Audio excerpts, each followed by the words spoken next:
नमस्कार दोस्तों, net crack अड्डा चैनल में आपका स्वागत है। आशा करती हूँ आप सभी लोग स्वस्थ होंगे, खुश होंगे। तो दोस्तों, हमने जो है मोटिवेशन की पिछली वीडियो में सारा मोटिवेशन की थ्योरीज, मोटिवेशन क्या है, कितने टाइप्स के होते हैं, वो सब हमने डिस्कस कर लिया था। बट जो अब हम पढ़ते हैं वो अपनी लीडरशिप के बारे में पढ़ेंगे। ये हमारा लास्ट टॉपिक है मैनेजमेंट का, लीडरशिप, इसकी थ्योरीज, ठीक है, और कितने टाइप्स के होते हैं लीडर, वो चीज़ हम जो है वो डिस्कस करेंगे। इसके मैं सिर्फ 2-3 वीडियो लेकर आऊँगी लीडरशिप के लिए, ठीक है। एक तो हम अपनी इस वाले वीडियो में तो हम बेसिकली कंसेप्ट पढ़ेंगे, नेक्स्ट वीडियो में हम थ्योरीज़ के बारे में पढ़ेंगे, ठीक है। तो ये बहुत ज़्यादा इंपॉर्टेंट है आपका टॉपिक लीडरशिप वाला, ठीक है। तो आपने अच्छे से इसको समझना है और अपने नोट्स में इसको ऐड करना है, ठीक है। सबसे पहले हम पढ़ते हैं लीडर क्या होता है। अगर सिंपल उसमें बोले तो लीडर क्या है। लीडर मतलब एक वो ऐसा पर्सन होता है जिसके पास पावर है दूसरे पर्सन को लीड करने की, उसको कंट्रोल करने की, है ना। जैसे मान लो आपके एक फ्रेंड ग्रुप भी होता है, तो फ्रेंड ग्रुप में से एक पर्सन ऐसा होता है जिसकी हर एक ग्रुप में हर एक बंदा उसकी बात मानता है ना। एक पर्सन के अंदर वो क्वालिटी होती है कि वो दूसरे पर्सन को लीड कर सकता है, उसको कंट्रोल कर सकता है, ठीक है। तो देखो, बहुत ही सिंपल टर्म में लिखा है मैंने। लीडरशिप क्या है? Leadership refer to the ability of an individual to guide, motivate and inspire other to achieve common goals and objective effectively और एफिशिएंटली। मीन्स लीडरशिप क्या है? लीडरशिप एक वो ऐसा पर्सन है जो दूसरे पर्सन को गाइड कर सकता है, मोटिवेट करता है और उसको इंस्पायर करता है, ताकि जो उसका गोल है, जो हमारा गोल है, उसको हम ईजिली जो है वो इफेक्टिवली और एफिशिएंटली उस चीज़ को अचीव कर पाएँ, ठीक है। लीडरशिप वो पर्सन हो गया जो उसके पास एबिलिटी है दूसरे पर्सन को वो चेंज कर सकता है, उसकी थिंकिंग, ठीक है, उसको वो चेंज कर सकता है, उसको वो दूसरे पर्सन को कंट्रोल भी कर सकता है। वो उसके अंदर वो एक ऐसी उसके पास ऐसी ट्रेट है कि वो दूसरे को मोटिवेट कर सकता है, इंस्पायर कर सकता है, गाइड कर सकता है, ठीक है। समझ में आ गया लीडरशिप क्या होता है। अब लीडर बनने के लिए क्या क्या चीज़ें होनी चाहिए, है ना। अगर हम बोलते हैं कि लीडरशिप ऐसी हो, तो लीडर बनने के लिए क्या क्या की एस्पेक्ट्स हैं लीडरशिप के लिए। सबसे पहले आपका विजन एंड गोल सेटिंग, ठीक है। मीन्स लीडर के पास वो एक ऐसी पावर होनी चाहिए कि उसको पता होना चाहिए कि मेरा विज़न क्या है। वो अपने विज़न की तरफ उसको बिल्कुल क्लियर हो कि भाई ये मेरा ऑब्जेक्टिव है, कैसे मैंने टीम बनानी है, अपनी टीम को कैसे कम्युनिकेट करना है, ताकि हम अपने विज़न तक ईजिली जो है वो पहुँच सके, ठीक है। नेक्स्ट इज डिसीजन मेकिंग, कि लीडर के पास पावर है कि वो डिसीजन ले सके, ठीक है। मीन्स उसके पास वो जो लीडर है वो रिस्पॉन्सिबल है।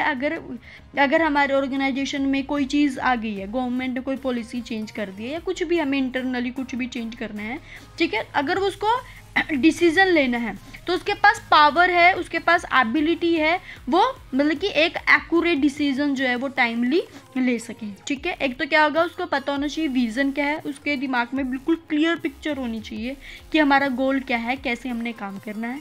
दूसरा, उसके पास डिसीजन मेकिंग की पावर होनी चाहिए, कि उसके पास पावर है कि वो डिसीजन ले सकता है टाइमली और इफेक्टिवली, ठीक है। तुरंत एकदम से हमें कई बार क्या होता है, डिसीजन लेना पड़ता है, तो वो एकदम से आसानी से पूरे अच्छे ढंग से डिसीजन ले सके। नेक्स्ट इज कम्युनिकेशन, कि उसके पास एक ऐसी कम्युनिकेशन पावर होनी चाहिए कि वो दूसरा पर्सन क्या कर सके, वो अपनी अगर बात किसी को समझाना चाहे तो वो ईजिली समझ आए, है ना। मतलब कि उसके बहुत ही ज़्यादा सिंपली वे में, ठीक है, सिंपल वे में दूसरे पर्सन को कम्युनिकेट करना। सपोज एक लीडर है, वो अपने एम्प्लॉय को मतलब लीड कर रहा है, उसके अंदर 4-5 पर्सन है, उसके अंदर वो मतलब क्या कर रहा है, उनको लीड कर रहा है। अगर वो उसे कुछ कम्युनिकेट करना है, कुछ चीज़ बतानी है, तो वो क्या करे, तो वो ऐसी सिंपल भाषा का यूज़ करे या फिर ऐसे एग्जाम्पल का यूज़ करे ताकि दूसरे पर्सन को समझ में आए, ठीक है। मतलब कि आपके पास एकदम से आपको मतलब कि आप जो है वो हेजिटेट फील ना करें, घबराए ना जब आप बोलो, मतलब आप खुल के बिल्कुल ही अच्छी से फ्रीली जो है वो बिल्कुल ही अच्छे से जो है कम्युनिकेट करें। वो चीज़ आपके कहते हैं कम्युनिकेशन, कि आप ये ना हो कि आपको अगर कई बार स्पीच देनी पड़ी तो आप घबरा जाओ, है ना। तो ऐसा नहीं होना चाहिए, आपके पास कम्युनिकेशन स्किल होनी चाहिए। आप अच्छे से दूसरे पर्सन को जो आप कहना चाहते हैं उसी वे में उसी भाषा में दूसरे पर्सन तक पहुंचाना। देखो, कम्युनिकेशन वही इफेक्टिव होती है कि जो बात आप जैसे समझाना चाहते हैं दूसरा पर्सन वैसे ही समझ जाए, ठीक है। वो क्या है आपका communication. Next is motivation inspiration, कि आपने दूसरे पर्सन को इंस्पायर करना है, उसे मोटिवेट करना है। सपोज हम जैसे वीडियो देखते हैं मोटिवेशन में, हमारे कौन आता है, संदीप माहेश्वरी जी, है ना। तो जो संदीप माहेश्वरी सर हैं वो क्या करते हैं, वो दूसरे पर्सन को मोटिवेट करते हैं, बल्कि उनके पास वो ऐसी लीडर की पावर है, ऐसी उनके पास पावर है कि आप उनकी वीडियो देखकर हम मोटिवेट होते हैं कि अभी हमने ऐसे नहीं ऐसी चीज़ें करनी है। मतलब कि वही चीज़ आपके एक लीडर के अंदर होनी चाहिए कि जब उन्हें लगे कि हमारा एम्प्लॉय अच्छे से काम नहीं कर रहा, तो उसको देखना है कि वो काम क्यों नहीं कर रहा है, क्या वो इंटरनली अच्छा फील नहीं कर रहा है, क्या प्रॉब्लम है। उसके अंदर एक ऐसी ऐसी एनर्जेटिक उसके अंदर फील करने उस पर्सन के अंदर कि वो मोटिवेट होए, इंस्पायर होए, ताकि वो काम जो है वो अच्छे से कर सके, अपना जो बेस्ट जो है वो दे सके। ठीक है, next is team building. Team building का क्या है कि लीडर को पता होता है, ठीक है, उसके पास वो एबिलिटी होनी चाहिए, अगर उसे नहीं पता मतलब कि उसके पास वो एबिलिटी होनी चाहिए कि वो दूसरे पर्सन की स्ट्रेंथ और वीकनेस को समझ सके। ठीक है, ताकि जब उसको टीम बनानी है, ठीक है, मान लो एक पर्सन के कोई काम है तो उसको टीम बनानी है, तो उस काम के लिए कौन से पर्सन की ज़रूरत है, तो वो उस देखेगा कि किस पर्सन की क्या स्ट्रेंथ है, क्या वीकनेस है, उसके अकॉर्डिंग वो क्या करता है, टीम बनाता है। ठीक है, ये सभी चीज़ें क्या होनी चाहिए, आपके की एस्पेक्ट्स है कि एक लीडरशिप के अंदर ये चीज़ें होनी चाहिए। ठीक है, हमने आज दो चीज़ें अभी तक डिस्कस की है कि लीडर क्या है। देखो सिंपली भाषा में क्या है, लीडर वो एक ऐसा इंडिविजुअल पर्सन है जिसके पास पावर है, जिसके पास एबिलिटी है दूसरे पर्सन को मोटिवेट करने की, ठीक है, उसको इंस्पायर करने की, ताकि वो जो गोल है वो ईजिली उसको अचीव कर सके। ठीक है, की एस्पेक्ट्स में हमने 5 चीज़ें पढ़ी हैं कि विज़न पता होना चाहिए, क्लियर विजन हो, उसके पास पावर और डिसीजन लेने की, कम्युनिकेशन स्किल उसकी अच्छी हो करने की, ठीक है, उसको इंस्पायर करने की, ताकि वो जो गोल है वो ईजिली उसको अचीव कर सके। ठीक है, की एस्पेक्ट्स में हमने 5 चीज़ें पढ़ी हैं कि विज़न पता होना चाहिए, क्लियर विजन हो, उसके पास पावर और डिसीजन लेने की, कम्युनिकेशन स्किल उसकी अच्छी हो, ठीक है, उसके पास पावर है दूसरे पर्सन को मोटिवेट करने की, इंस्पायर करने की, और टीम बिल्डिंग की। अब वो जब टीम बनाने का समय आए तो वो उन पर्सन की स्ट्रेंथ और वीकनेस के अकॉर्डिंग उनको चूज करे। ठीक है, ये क्या है, हमारी लीडरशिप का हमने बेसिकली ओवरव्यू पढ़ा है। ठीक है, इसके बाद मैं आपको एक इंपॉर्टेंट चीज़ बताती हूँ, थ्योरी से पहले ये पता होना चाहिए। देखो लेविन्स ने ना लीडरशिप के स्टाइल बताए थे। ठीक है, लेविन्स जी ने क्या बताए थे, लीडरशिप के स्टाइल बताए थे कि हमारे जो लीडरशिप है, जो लीडर होते हैं वो 3 तरह के उसमें आते हैं। ठीक है, ये बहुत ज़्यादा इंपॉर्टेंट है, इसमें से क्वेश्चन आता है, बना हुआ है इसमें से क्वेश्चन। ठीक है, तो लेविन्स लीडरशिप स्टाइल क्या है, देखो हमारे 3 तरह के स्टाइल हैं, ऑटोक्रेटिक, डेमोक्रेटिक और लेसेस फेयर। ठीक है, ऑटोक्रेटिक देखो मैं आपको सिंपली वे में बताती हूँ पहले, ऑटोक्रेटिक, डेमोक्रेटिक और लेसेस फेयर। ऑटोक्रेटिक में क्या है कि जो लीडर है बहुत ही खड़ूस टाइप का है ना, जैसे हमारे कहीं टीचर्स होते हैं, जैसे मान लो आप, वो ज़्यादा खुल के बात नहीं करते, वो अपने आप ही वो करते हैं ना, जैसे कई टीचर्स होते हैं या कोई ऐसे पर्सन होते हैं आपके, अगर आप ऑर्गेनाइजेशन में काम करते हो, कई कुछ बॉस ऐसे होते हैं बहुत ही ज़्यादा ऑटोक्रेटिक से, बहुत ज़्यादा खड़ूस से ज़्यादा बात नहीं करते थे। ऑटोक्रेटिक वो पर्सन होते हैं जो कम्प्लीटली अपना रोल अपने पास ही रखते हैं, वो दूसरे एम्प्लॉय से ज़्यादा बात नहीं करते। ठीक है, उनको बेसिकली दूसरे पर्सन के ऊपर ट्रस्ट नहीं है, वो काम जो है अगर दूसरे को उन्होंने देना है तो वो ट्रस्ट नहीं कर पाते कि ये पर्सन काम कर पाएगा या नहीं। ऑटोक्रेटिक मतलब कि बहुत ही ज़्यादा एग्रेसिव है, बहुत ज़्यादा एग्रेसिव है पर्सन इसके अंदर। ठीक है, अगला आता है डेमोक्रेटिक। डेमोक्रेटिक वो लीडर है जिसके अंदर कुछ काम वो करता है और कुछ काम उसके एम्प्लॉय करते हैं, मतलब कि वो जब टीम में काम करते हैं तो कुछ काम वो करते हैं, मतलब कि इसके अंदर क्या है, वो थोड़ा सा एज कम्पेयर टू ऑटोक्रेटिक थोड़ा सा शांत है। ठीक है, ऑटोक्रेटिक वाला तो ज़्यादा एग्रेसिव था, लेकिन डेमोक्रेटिक वाला ऐसा नहीं है। ठीक है, वो बल्कि मिलजुल कर काम करने वाला बंदा है। ठीक है, लेसेस फेयर क्या है, लेसेस फेयर एक वो ऐसा लीडर है जो बिल्कुल ही अपने जो भी काम है, कोई रिस्पॉन्सिबिलिटी है, डिसीजन मेकिंग है, कुछ भी है, वो सारा अपने एम्प्लॉय को छोड़ देता है। ये बहुत ही ज़्यादा ओपन माइंडेड है ये वाला। ऑटोक्रेटिक क्या है, बहुत ज़्यादा एग्रेसिव है। ठीक है, बहुत ज़्यादा गुस्सेलपन से वाला पर्सन है। ठीक है, डेमोक्रेटिक वाला पर्सन कैसा है, जो क्या है, ठीक है, मतलब वो अपने भी काम करता है और अपने लीडर से भी बात करता है, अगर उन्हें कुछ है तो वो दूसरे पर्सन को क्या कर सकता है, डेलीगेट भी कर सकते हैं अपने पावर को। ठीक है, दूसरे पर्सन को दे सकता है कोई काम। ठीक है, लेसेस फेयर क्या है, वो सारा काम ही अपने एम्प्लॉय को दे के रखते हैं, उसके ऊपर उसको पूरा ट्रस्ट है अपने एम्प्लॉय के पास कि वो काम जो है वो अच्छे से करेगा। देखो मैंने क्या लिखा है, ऑटोक्रेटिक क्या है, कंप्लीटली रोल ऑफ लीडर, किसके अंदर रोल किसका है, कंप्लीटली लीडर का रोल है, जो कुछ करेगा वो लीडर करेगा, ठीक है।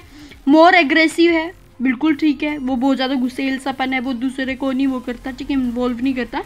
Complete interference of leader, leader की पूरी इंटरफेरेंस होती है, ठीक है, क्यों कर रहे हो, क्या कर रहे हो, कैसे करोगे, ये सारा क्या है, ऑटोक्रेटिक वाला है, ठीक है।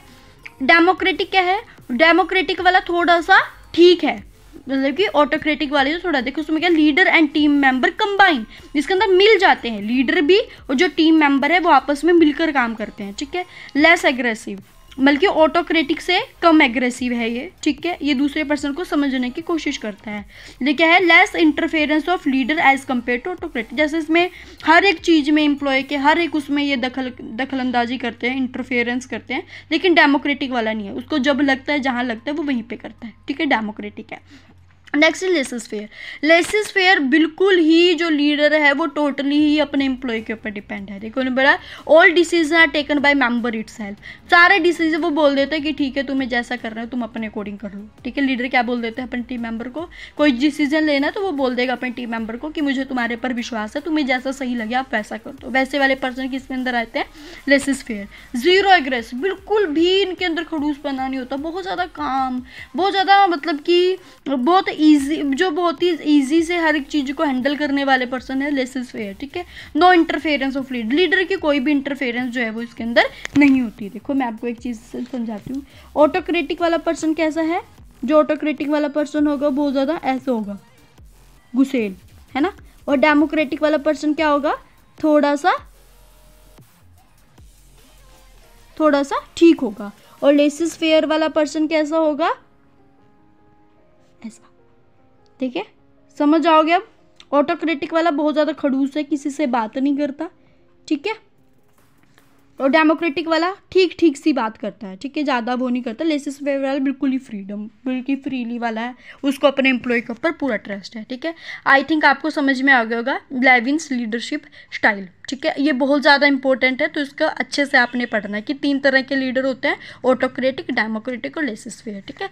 इसके बाद ना कई बार ना इसमें से क्वेश्चन बनता है कि जैसे मान लो कोई डिफरेंस है आपको, जब आपको समझ में आ गया ना ऑटोक्रेटिक डेमोक्रेटिक है क्या, देखो इसका डिफरेंस भी मैं आपको करवाती हूँ। देखो ऑटोक्रेटिक लीडरशिप और डेमोक्रेटिक लीडरशिप में क्या डिफरेंस है। देखो ऑटोक्रेटिक के अंदर देखो आपके दिमाग में पिक्चर बन गई, ऑटोक्रेटिक वाला कौन सा है, बहुत ज़्यादा खड़ूस है ना, बहुत ज़्यादा एग्रेसिव वाला है, किसी को काम देना पसंद नहीं करता, ठीक है। और डेमोक्रेटिक वाला क्या है, उसको थोड़ा सा विश्वास हो जाता है, टीम बिल्डिंग वाला काम हो जाता है, काम जो करेंगे वो टीम में करेंगे, ठीक है। देखो ऑटोक्रेटिक में क्या है, all decision are taken by leader, है ना, ठीक है ना, कि सारे जो डिसीजन होंगे वो कौन लेगा, लीडर लेगा। डेमोक्रेटिक में इंक्रीज द लीडर शेयर और transfer all decision power to member, democratic में क्या जो लीडर है वो अपनी डिसीजन पावर जो है वो अपने मेंबर्स को ट्रांसफर कर देता है, ठीक है, थोड़ा सा मेंबर करते हैं। नेक्स्ट इज सेंट्रलाइज्ड, हमने पहले ही पढ़ी हुई सेंट्रलाइज डिसेंट्रलाइज। सेंट्रलाइज्ड क्या है, बहुत ज़्यादा सिस्टमेटिक है, पूरे रूल्स हैं, पूरे बल्कि पूरी पॉलिसी से काम होता है, वो क्या है सेंट्रलाइज। डिसेंट्रलाइज क्या है, थोड़ा सा मतलब कि क्या यहाँ पे आप अपने अकॉर्डिंग काम जो है वो कर सकते हैं, ठीक है। थोड़ा सा यहाँ पे डिसेंट्रलाइज में क्या होता है कि आपका जो रिलेशन है वो थोड़ा सा फ्रेंडली वाला बन जाना शुरू हो जाता है, ठीक है। ये क्या है, जो हमारा फ्रेंडली वाला बन जाना शुरू हो जाता है, ठीक है। ये क्या है, जो हमारा ऑटोक्रेटिक है वो टास्क ओरिएंटेड है, ठीक है, यहाँ पे क्या करता है कि आपको टास्क दिए जाते हैं वो आपको कंप्लीट होता है। डेमोक्रेटिक में क्या है, जो आपका जो रिलेशन है वो बहुत ही ज़्यादा क्या है, इसमें रिलेशन ओरिएंटेड है, रिलेशन मतलब यहाँ पे अच्छे रिलेशन है एक लीडर के और उसके मेंबर्स के। यहाँ पे ये लिया गया है थ्योरी एक्स से, क्योंकि इसके मन में क्या है कि भाई जो एम्प्लॉय है वो अच्छा काम नहीं करते हैं, बहुत ज़्यादा आलसी हैं, डिसीजन मेकिंग में पावर नहीं लेना पसंद करते, मतलब कि इसको विश्वास नहीं है, तो ये किससे लिया गया, थ्योरी एक्स से। और डेमोक्रेटिक किससे लिया गया, थ्योरी वाई से, है ना, हमने थ्योरी एक्स थ्योरी वाई जो है वो पढ़ी हुई है ना। यहाँ पे क्या आता है, यहाँ पे जो ऑटोक्रेटिक है इसके अंदर कंट्रोलिंग क्या है, हाई लेवल का कंट्रोल है, लेकिन हमारे डेमोक्रेटिक में कंट्रोल क्या है, लो लेवल का। यहाँ पे लेस ऑटोनॉमी, ऑटोनॉमी का मतलब यहाँ पे क्या होता है, फ्रीडम, ऑटोनॉमी को आप क्या बोल सकते हैं, फ्रीडम। यहाँ पे कहता है बल्कि जो हमारे टीम मेंबर हैं उनको ज़्यादा फ्रीडम नहीं है किसी भी काम को करने की, ठीक है। यहाँ पे क्या है, ये फ्रीडम, ठीक है। ऑटोनॉमी का मतलब क्या है? फ्रीडम, कि यहाँ पे हमारे जो टीम मेंबर हैं उनको पास फ्रीडम नहीं है कि वो अच्छे से अपने अकॉर्डिंग जो है वो डिसीजन ले सके या अपने अकॉर्डिंग काम कर सके, लेकिन डेमोक्रेटिक में उनको फ्रीडम है, उनको जैसा सही लगे वो वैसा कर सकते हैं, ठीक है दोस्तों। आज के लिए इतना ही। आज जो है हमने लीडरशिप क्या है वो पढ़ा है, लीडरशिप के अंदर क्या क्या एस्पेक्ट्स होने चाहिए वो पढ़ा है, और कितने तरह के लीडर हैं, 3 तरह के, ऑटोक्रेटिक, डेमोक्रेटिक, लेसिस फेयर, और ऑटोक्रेटिक और डेमोक्रेटिक में हमने डिफरेंस पढ़ा है। तो दोस्तों इसको अच्छे से अपनी नोटबुक में नोट करना, ठीक है। और ऑलमोस्ट हमारा जो है मैनेजमेंट का सिलेबस कंप्लीट होने वाला है, सिर्फ थ्योरीज़ रहती हैं। थ्योरीज़ में नेक्स्ट वीडियो में आपको पढ़ाऊंगी, थ्योरीज़ में क्या क्या चीज़ें होंगी, कैसे होगा।